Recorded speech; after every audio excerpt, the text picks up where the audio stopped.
సంవత్సరాలు బట్టి ఈ పైరసీ అనే మహమ్మారిని ఆ బారిన పడ్డా మేమంతా ఎలా తప్పించుకోవాలి, ఎలా బయటపడాలి అని చాలా వర్రీ అవుతుండేవాళ్ళం.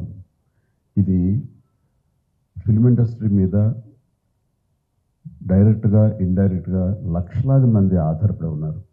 ఇది ఏ ఒక్క స్టార్స్తో, పెద్ద డైరెక్టర్లతో, పెద్ద నిర్మాలతో కాదు. ఇది ఒక లైట్ బాయ్ దగ్గర నుంచి, చిన్న మేకప్ మ్యాన్ దగ్గర నుంచి, థియేటర్స్ దగ్గర గేట్ కీపర్ దగ్గర నుంచి ప్రతి ఒక్కళ్ళు ఇండస్ట్రీ మీద ఆధారపడి ఉన్నారు. ఇంతమంది కష్టాన్ని ఒకడు అప్పనంగా వచ్చి దోచుకుంటుంటే, దౌర్జన్యంగా వాడు ఎదురు సవాళ్ళు ఇసురుతుంటే ఇది తట్టుకోలేని పరిస్థితి. సో ఇలాంటి వాటికి మార్గం ఏమిటి, ఎలా బయటపడాలి అనే దాని మీద తర్జన పడుతున్నటువంటి సమయంలో గత కమిషనర్ సివి ఆనంద్ గారి ఆధ్వర్యంలోనూ, అప్పుడు ఏఎస్పీ కవిత గారు, శ్రీనివాస్ గారు, వీళ్ళు, అలాగే ఆయన వెళ్ళిపోయిన తర్వాత దాని తర్వాత మళ్ళీ ఇది ఇలాగే ఉంటుందా, ఇలాగే కుంటుపడిపోతుందా, ఇలాగే తెరమరుగైపోతుందా అంత సమయంలో సినిమా ఇండస్ట్రీ గురించి, సినిమా కష్ట నష్టాల గురించి బాగా తెలిసినటువంటి, అన్ని రకాలుగా కాచి వడపోసినటువంటి, ఎంతో కన్సర్న్ ఉన్నటువంటి వ్యక్తి మన సిపి సజ్జనార్ గారు. ఆయన చూపించిన చొరవకి, ఆయన రెసిస్టెంట్ ట్రయల్స్కి మిగతా ఆఫీసర్స్ అందరూ సహకరించిన దానికి ఈ రోజున ఎవడైతే ఛాలెంజ్, ఏ పైరేట్ అయితే కనుక ఛాలెంజ్ విసిరేయడో దమ్ముంటే చూసుకోండి అతన్ని ఈ రోజున పట్టుకోవడానికి వారు సహకరించారు.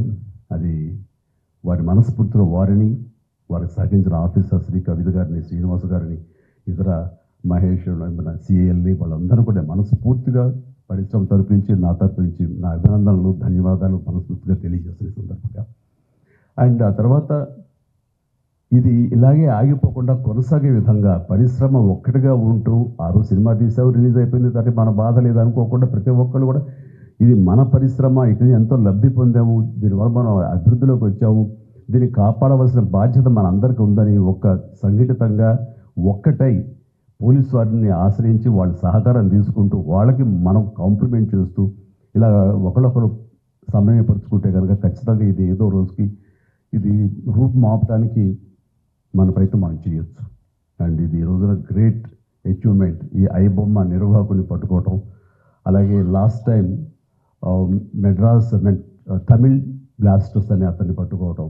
అలాగే లాస్ట్ టైం మనకి సివి ఆనంద్ గారు చెప్పిన దాని ప్రకారం ఒక 22 ఏళ్ల కుర్రవాడు, ఇంటర్మీడియట్ చదివిన కుర్రవాడు, బీహార్ నుంచి వాడు దాదాపుగా ఎన్నో వందల సినిమాలు వాడు పైరసీ చేసి ఎంతో పెద్ద నష్టం కలిగజేశాడు. ఈ సంవత్సరం ఆరంభంలో కూడా దిల్ రాజు గారి గేమ్ చేంజర్ దగ్గర నుంచి, తండేల్ అనే సినిమా కానీ, ఇలాగా కింగ్డమ్ అనే సినిమా, ఓజీ, ఇలాంటివన్నీ కూడా దీన్ని బారిన పడి చాలా పెను నష్టం జరిగింది. రేపు పొద్దున్న రాజమౌళి గారు చాలా పెద్ద సినిమా తీయబోతున్నారు. ఆయన అలాంటి వ్యక్తి మూలంగా మన తెలుగు సినిమా ఖ్యాతి ఖండాంతరాలకి వెళుతుంది. అలాంటి జరుగుతున్నప్పుడు ఇది పెను సవాల్గా ఉంటుంది, పెను ముప్పుగా ఉంటుంది కూడా మనకి. సో మమ్మల్ని అర్థం చేసుకున్నారు, మా బాధను అర్థం చేసుకున్నారు. ఇవన్నీ సాధించాల్సింది ప్రభుత్వాలు, అక్కడ పోలీస్ డిపార్ట్మెంట్లు. సో వాళ్ళు చేసి చక్కగా చేసి ఎంతో సమర్థవంతంగా సహకరించి ఇది రాబట్టినందుకు మనస్ఫూర్తిగా మరొకసారి ధన్యవాదాలు తెలియజేసుకున్నాను. జై హింద్.